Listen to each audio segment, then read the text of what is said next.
Hello, everybody. How are you all? I hope you all are very fine and safe at home. So, yes, I am here again with another vocabulary session. So, what we waiting for? Let's proceed. Today's first word is amoral. AMORAL. Amoral. ठीक है. This word is adjective, which means lacking of moral sense, or you can say unethical.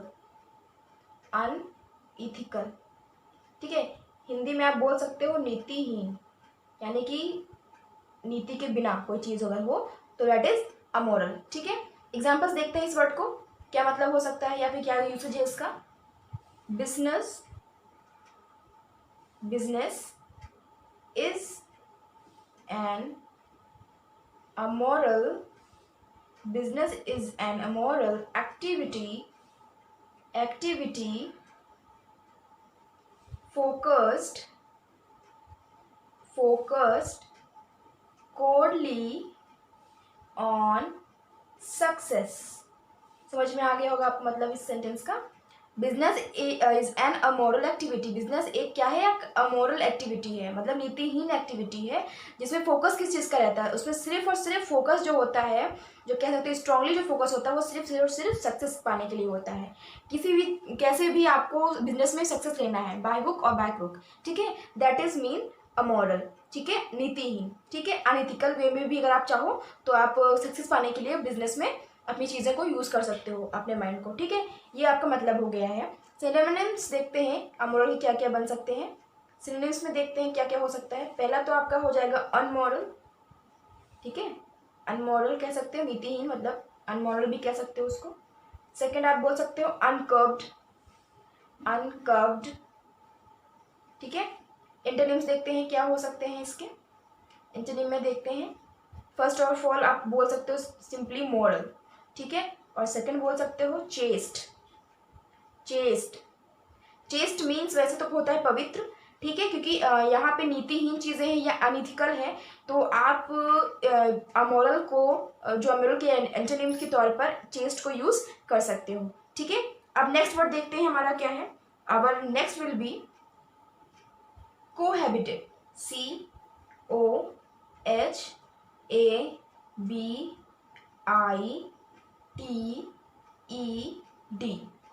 COHABITED. Cohabited एक verb word है. ठीक है. और इसका मतलब होता है लिव टुगेदर.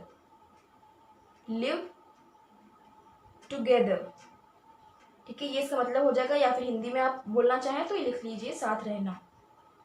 ठीक है. साथ रहना होगा. एग्जाम्पल से देखते हैं इसका मतलब या फिर इसका usage. They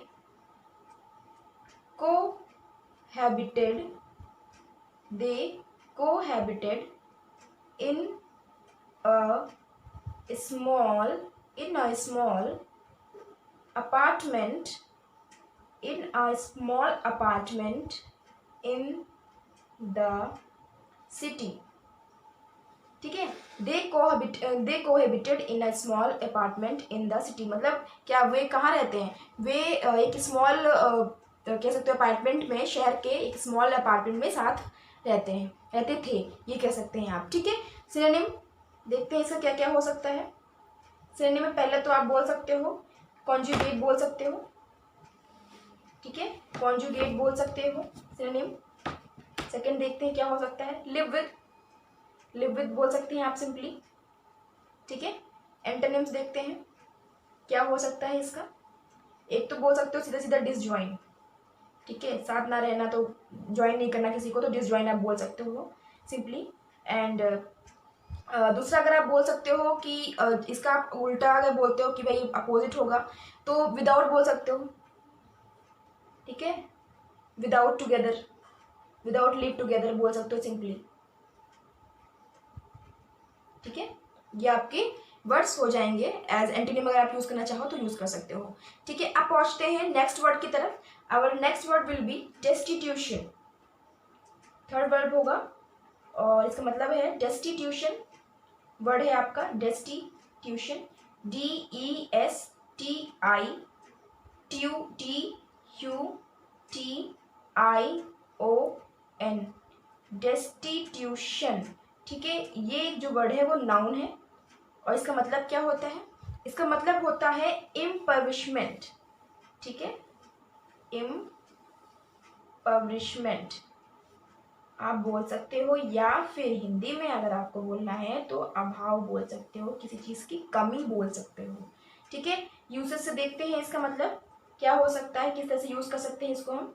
the labours died in destitution okay and poverty.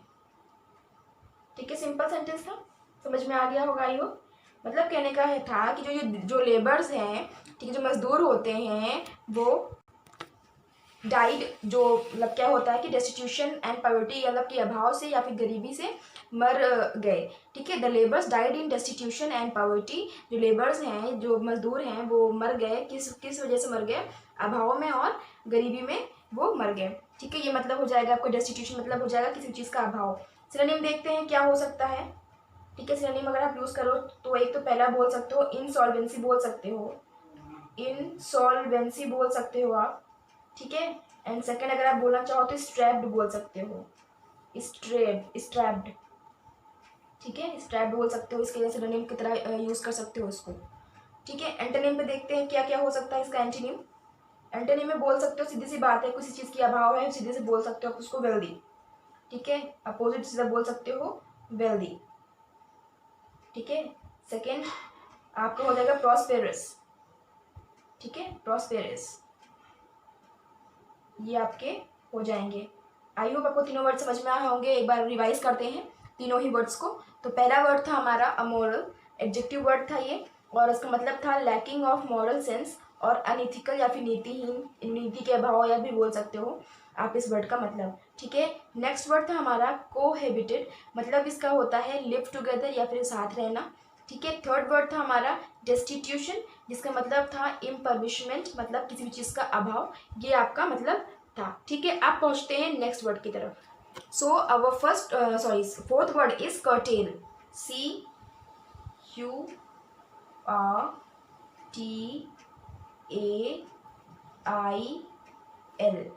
Cartel. Curtail जो एक वर्ड है ये वर्ब है। ठीक है, और इसका मतलब क्या होता है, इसका मतलब होता है रिड्यूस इन एक्सटेंट और क्वांटिटी। ठीक है, क्वांटिटी, या हिंदी में बोलो घटाना। ठीक है, किसी चीज़ का घटाना आपका कर्टेल हो सकता है। ठीक है, एग्जाम्पल देखते हैं क्या हो सकता है, एग्जाम्पल में यूज समझ में आ जाएगा इसका। She was asked to curtail her welcome speech। ठीक है, समझ में आ गया होगा, सेंटेंस बहुत इजी है ये sentence. She was asked to curtail her welcome speech, मतलब ये है कि उसको बोला गया क्या करने के लिए, उसकी वेलकम स्पीच को घटाने के लिए। ठीक है, ये मतलब हो गया सेंटेंस का। सिनोनिम देखते हैं क्या यूज हो सकता है कर्टेल का। सिनोनिम फर्स्ट ऑफ ऑल आप बोल सकते हो लेसन। ठीक है, ये पार्ट वाला लेसन नहीं है, ये लेसन है। ठीक है, किसी चीज़ को कम करना, रिड्यूस करना, विच मीन्स लेसन। ठीक है, सेकेंड वर्ड हो जाएगा आपका डिक्रीज।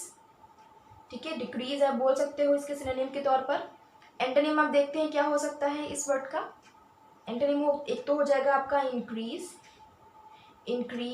ठीक है, बढ़ाना। ठीक है, और सेकंड आप बोल सकते हो लेंथन। ठीक है, किसी भी चीज़ को बढ़ाना, लेंथन भी आप बोल सकते हो। ठीक है, आज के मैंने जितने भी वर्ड्स लिए हैं वो आपके पेपर द हिंदू से लिए हुए हैं। आप जैसे देख रहे हो RRB पेपर आपका आउट हो चुका है, उसके लिए आप लोग फोकस रहिए आरपीओ और क्लर्क के लिए। जितने भी मैंने आपको ये दे रही हूँ वर्ड्स वो सारे इंपॉर्टेंट्स हैं, आपके एग्जाम्स में आ सकते हैं, क्योंकि जितने भी द हिंदू जो पेपर होता है कह सकते हैं कि उसमें जो जैसी न्यूज़ेस आती हैं जो इस तरह के वर्ड्स को आप कह सकते हो एनालाइज कर सकते हो। अपने पेपर्स में जब देखो कि भाई कोई आर्टिकल अगर मिलता है तो आपको इन्हीं पेपर्स के थ्रू ही मिलता है, ठीक है। तो वो वर्ड्स जो मैं आपको वहाँ से दे रही हूँ ये वर्ड्स वेरी इंपॉर्टेंट हैं, आप ही मान के चलिए, ठीक है। तो इनको आराम से बैठ करके मगअप करने की ज़रूरत तो है ही, और अगर आप यूजेस में लेकर आ जाएंगे इसको तो याद करने में आप लोगों को आसानी हो जाएगी, ठीक है। इंग्लिश मैंने पहले भी बोला है ज़्यादा टफ नहीं होती है, सिर्फ आपको एक तरीका पता होना चाहिए, ठीक है। नेक्स्ट वर्ड देखते हैं। Our next word will be railing,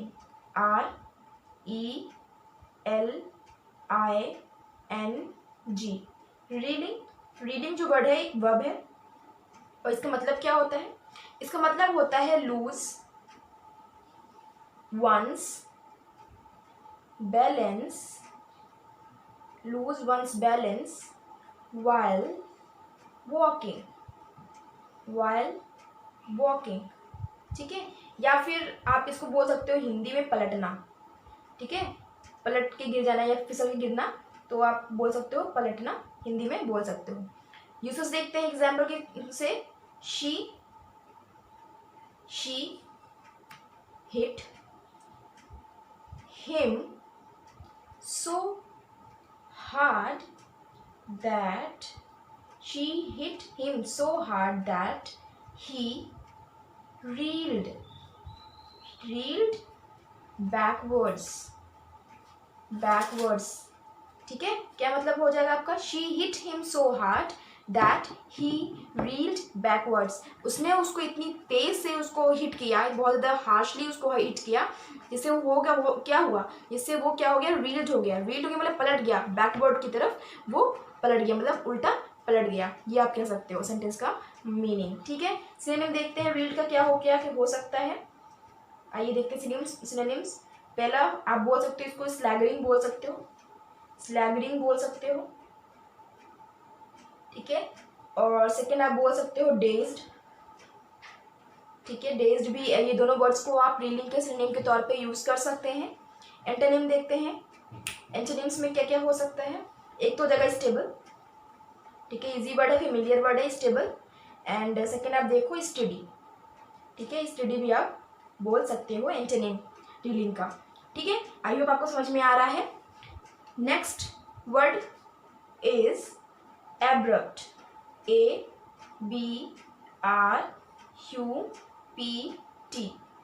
abrupt. ये एक एडजेक्टिव वर्ड है, ठीक है, एडजेक्टिव है, और इसका मतलब होता है विदाउट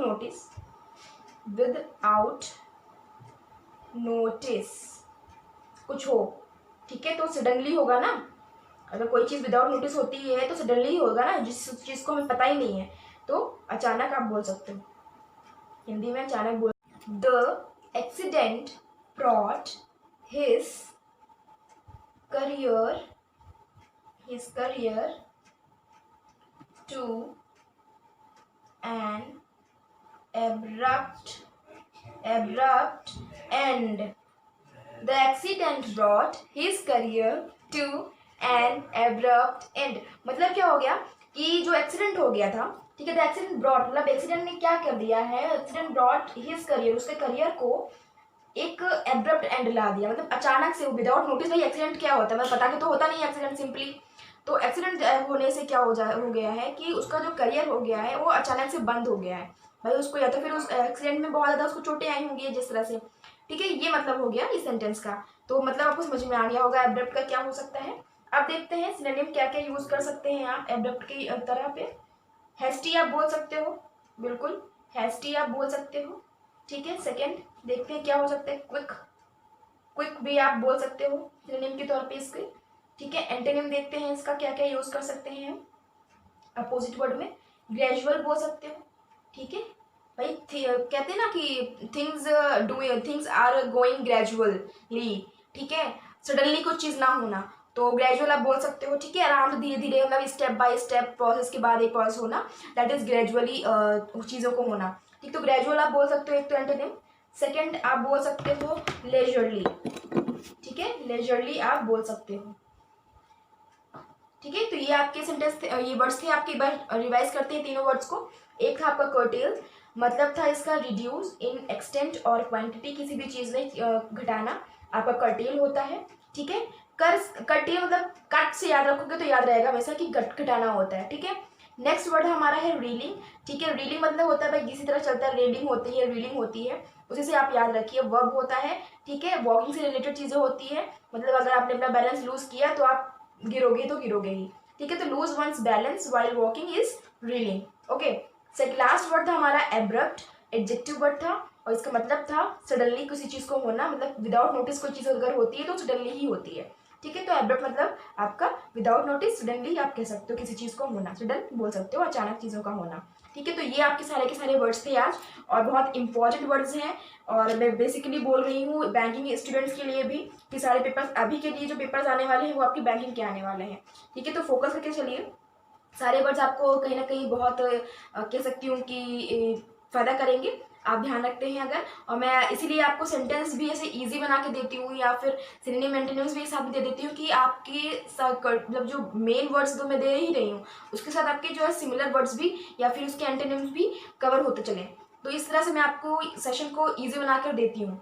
ठीक है, तो आज के जो मैंने वर्ड्स लिए थे मैंने पहले ही बताया, मैंने आज के पेपर से लिया था, द हिंदू से लिया था ये पेपर। ये पेपर बहुत ही अच्छा माना जाता है। अगर आप नहीं का कोई चाह रहे हैं, सोच रहे हैं कि कौन से पेपर में हम लोग एनालाइज करें, तो मैं कहूँगी द हिंदू आप लेकर चलिए। बैंकिंग स्टूडेंट्स के लिए भी मैं बोल रही हूँ, और बाकी स्टूडेंट्स के लिए बोल रही हूँ जो ऑल कम्पिटेटिव एग्जाम्स की प्रिपेयर कर रहे हैं। ठीक है, सो आज के लिए इतना ही था। आई होप आपको सेशन अच्छा लगा होगा, वर्ड सारे अच्छे लगे होंगे। तब तक के लिए इसको यहीं पे मैं वाइंड अप कर रही हूँ। नेक्स्ट वीडियो के लिए आप वेट करिएगा, और अगर आपको आज का वीडियो अच्छा लगा है तो प्लीज़ इसको लाइक करिए, शेयर करिए अमंग योर फ्रेंड्स। तब तक के लिए keep study, be safe at your home, and thank you.